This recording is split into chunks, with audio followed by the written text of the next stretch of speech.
अस्सलाम वालेकुम। मेरा नाम है ज़रार खान और आप देख रहे हैं अमेज़ॉन बाय ज़रार। आज की इस वीडियो में हम कवर करेंगे कि आप एलएलसी को किस तरह से बना सकते हैं, single member limited liability company USA के अंदर किस तरह से अप्लाई करते हैं और इसके क्या बेनिफिट्स हैं और आप जो है वो अपनी कंपनी किस तरह से बना सकते हैं, इसी कोर्स के अंदर कवर करेंगे स्टेप बाय स्टेप। सबसे पहले हम ये डिस्कस करते हैं कि आप जो है वो एलएलसी किस तरह से फॉर्म कर सकते हैं, उसके लिए क्या क्या रिक्वायरमेंट्स होती हैं।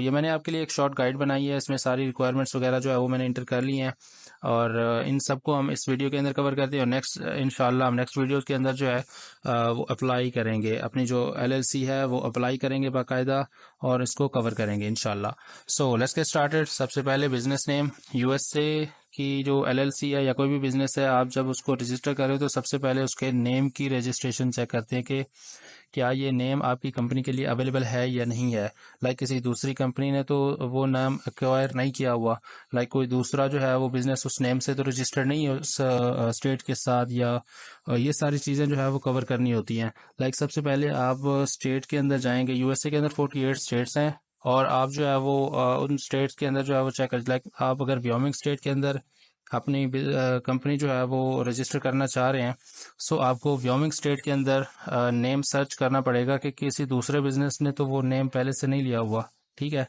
सबसे पहले आपने जो है वो अपना बिजनेस नेम जो है वो सर्च कर लेना है। आपका जो बिजनेस नेम है वो यूनिक होना चाहिए, किसी दूसरे बंदे ने या किसी दूसरी कंपनी ने वो नेम एक्वायर ना किया हुआ हो, ये चीज़ आपने देख लेनी है। ठीक है।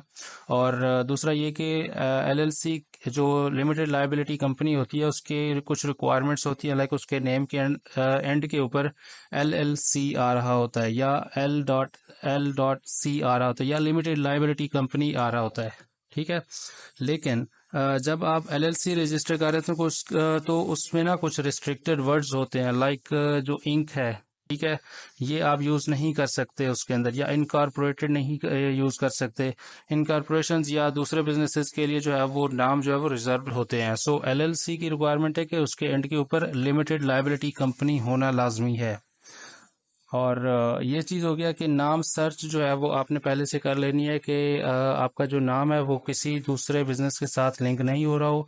और ये मिनिमम रिक्वायरमेंट्स जो नेम की है, एलएलसी के नेमिंग की जो मिनिमम रिक्वायरमेंट्स है वो पूरी होनी चाहिए। ठीक है। जिस तरह जर्रार इंटरनेशनल्स एलएलसी, ठीक है ना, इसके एंड के ऊपर लिमिटेड लायबिलिटी कंपनी मौजूद है। आपने इस तरह से एक नाम चूज कर लेना है जो कि यूनिक होना चाहिए, किसी दूसरे बिजनेस से उसको एक्वायर ना किया हो और उसके एंड के ऊपर एलएलसी आना चाहिए। ठीक है। या लिमिटेड लायबिलिटी कंपनी जो है वो लिखा होना चाहिए। ठीक है। और जिस तरह कुछ बैंक्स हैं या इंश्योरेंस है या ट्रस्ट है या फिर इस तरह के जो वर्ड्स हैं वो आप उसके अंदर यूज नहीं कर सकते। ठीक है। और उसके बाद जो नेक्स्ट रिक्वायरमेंट है वो है रजिस्टर्ड एजेंट की। अगर आप पाकिस्तान में हैं या किसी दूसरे कंट्री के अंदर हैं तो यूएसए की ये रिक्वायरमेंट है कि आपके बिजनेस का कोई रिप्रेजेंटेटिव उधर होना चाहिए। अब ये कोई इंसान भी हो सकता है, ये कोई ऑर्गेनाइजेशन या कोई दूसरी कंपनी भी हो सकती है। सही है। सो आपका जो रजिस्टर्ड एजेंट है वो यूएसए के अंदर होना चाहिए, जो आपकी ऑफिशियल पेपर वर्क वगैरह मैनेज करे, आपके जो मेल्स वगैरह हैं या आपकी कंपनी के जो डॉक्यूमेंट्स है वो उनको मैनेज करे और वो रिसीव करे। ठीक है। स्टेट की तरफ से कोई मेल वगैरह आती है तो वो उनको रिसीव करे। ये चीज़ जो है वो रजिस्टर्ड एजेंट कवर करेगा। उसके बाद नेक्स्ट है ऑपरेटिंग एग्रीमेंट।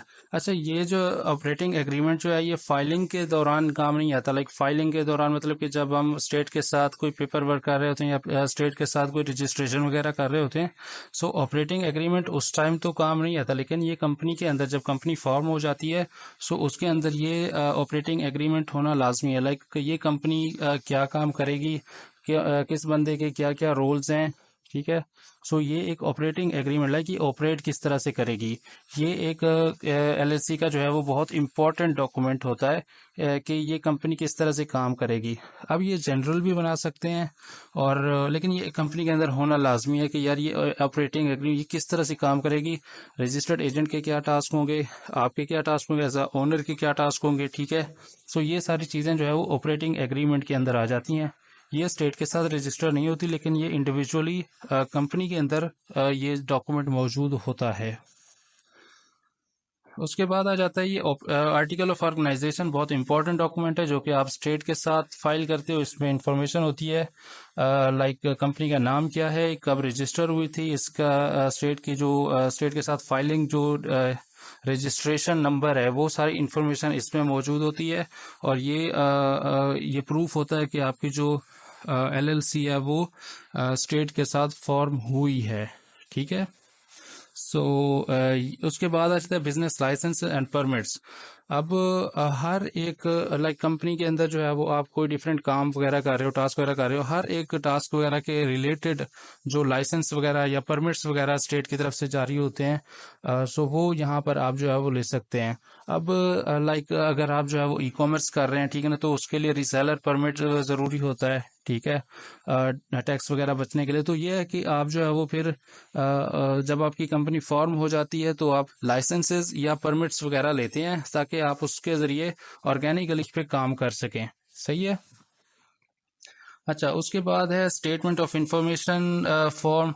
कुछ स्टेट्स हैं लाइक कैलिफोर्निया स्टेट हो गया, उनमें जो है ये स्टेटमेंट ऑफ इंफॉर्मेशन फॉर्म होता है जिसपे आप जो है स्टेटमेंट्स वगैरह जो है वो प्रोवाइड करते हैं कि यार ये कंपनी किस तरह से फॉर्म होगी। ये फाइलिंग डॉक्यूमेंट होता है कुछ स्टेट्स के अंदर, सभी के अंदर। अब व्योमिंग स्टेट के अंदर ये स्टेटमेंट ऑफ इंफॉर्मेशन फॉर्म नहीं यूज होता, लेकिन कैलिफोर्निया के अंदर यूज होता है।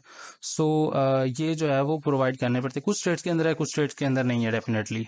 सो हर एक स्टेट के अकॉर्डिंग उनके लॉज को, उनकी रिक्वायरमेंट्स को पूरा करना पड़ेगा। ये जो स्टेटमेंट ऑफ इंफॉर्मेशन फॉर्म है ये हर एक स्टेट के अंदर यूज नहीं होता। ये कुछ स्टेट्स की रिक्वायरमेंट्स होती हैं, कुछ स्टेट्स की रिक्वायरमेंट्स नहीं होती। और उसके बाद कुछ आते हैं टैक्स फॉर्म्स, लाइक आपने जो है वो सालाना इनके इनकम टैक्स रिटर्न्स वगैरह और टैक्स वगैरह जो है वो फाइल करने होते हैं। कुछ सालाना होते हैं, क्वार्टरली होते हैं। वो डिपेंड करता है कि आप जो है वो अपने जो टैक्सेस हैं वो कब फाइल करते हैं। सो अपनी कंपनी के टैक्सेस वगैरह जो है वो उनको फाइल करना टाइम से जो है वो फाइल करना होते हैं। और अगर आप टाइम पे उनको फाइल नहीं करें तो आपकी जो कंपनी है वो डिसॉल्व भी हो सकती है, आपकी कंपनी जो है वो ख़त्म भी हो सकती है, या फिर उस पर पेनल्टी वगैरह भी लग सकती है। ठीक है। सो आपने अपने टैक्सेस वगैरह जो है वो पूरे रखने हैं, अपनी कंपनी की जो टैक्स फाइलिंग है वो कंप्लीट रखनी है। सो ये टैक्स फॉर्म्स इसमें मौजूद होते हैं। उसके बाद आता है EIN नंबर। अब यूएसए के अंदर जो एम्प्लॉयर आइडेंटिफिकेशन नंबर होता है, जिसको हम EIN नंबर भी बोलते हैं, ये सभी डॉक्यूमेंट्स के अंदर यूज होता है। ये 9 डिजिट का होता है और ये IRS या इंटरनल रेवेन्यू सर्विसेज डिपार्टमेंट है यूएसए के अंदर, वो प्रोवाइड करता है। ये जस्ट आइडेंटिफिकेशन पर्पस के लिए होता है और जो है ये हर एक बंदे का यूनिक होता है। सो ये कंपनी के अंदर जो बंदे काम कर रहे हैं ये उनको असाइन किया जाता है ताकि कंपनी के जो एम्प्लॉयर्स हैं उनको आइडेंटिफाई किया जाता है। टैक्स रिटर्न्स वगैरह बनते हैं वो उससे कैलकुलेट किए जाते हैं। ठीक है। लाइक बैंक के अंदर अगर आपने बैंक अकाउंट ओपन करवाना है या फिर जो है वो कोई भी अकाउंट ओपन करवाना है, वो आपसे कंपनी का जो है वो नाम मांगेंगे, उसके बाद EIN नंबर मांगेंगे। ठीक है। सो ये दो चीज़ें आपको रिक्वायर होती हैं। EIN नंबर बहुत इंपॉर्टेंट है और उसके अलावा कंपनी का नाम बड़ा इंपॉर्टेंट है, कंपनी कब फाइल हुई ये बड़ा इंपॉर्टेंट है। सो ये सारी चीज़ें आपको आर्टिकल ऑफ ऑर्गेनाइजेशन और EIN सर्टिफिकेट से मिल जाएंगे। उसके बाद आता है FinCEN BOI, beneficial ownership information report. ठीक है। सो ये बड़ी इंपॉर्टेंट है। ये 1 जनवरी 2024 को लॉन्च हुई थी और उसके बाद जो है ये आपने लाजमी फाइल करना होता है। अगर आप FinCEN के अंदर जो FinCEN की ऑफिशियल वेबसाइट है और वहाँ पर जाके अपना BOI फाइल नहीं करते, सो आपको जो है वो $25,000 का पर डे के हिसाब से जो है वो पेनल्टी लग सकती है। सो आपने इसको जो है वो बहुत सीरियस लेना है। विद इन 90 डेज जो है वो आपने इसको कवर अप करना है और 2025 के बाद जो है ये 30 डेज के बाद जो है वो आपने 30 डेज के अंदर अंदर आपने इसकी जो इन्फॉर्मेशन है वो फाइल करनी होगी। इसके लिए आपको फॉरेन पासपोर्ट चाहिए होगा। ठीक है। लाइक अगर आप पाकिस्तान के अंदर हैं तो पाकिस्तानी शनाख्ती कार्ड से ये BOI फाइल नहीं होता और इसके लिए जो है वो पासपोर्ट होना लाजमी है। ठीक है। लाइक अगर आप जो है वो कंपनी बना रहे हैं और यहाँ पर आपको पासपोर्ट की ज़रूरत पड़ेगी ये BOI फाइल करने के लिए। ठीक है। ये किस तरह से फाइल करते हैं इंशाल्लाह ये भी मैं आपको इस कोर्स के अंदर सिखाऊंगा।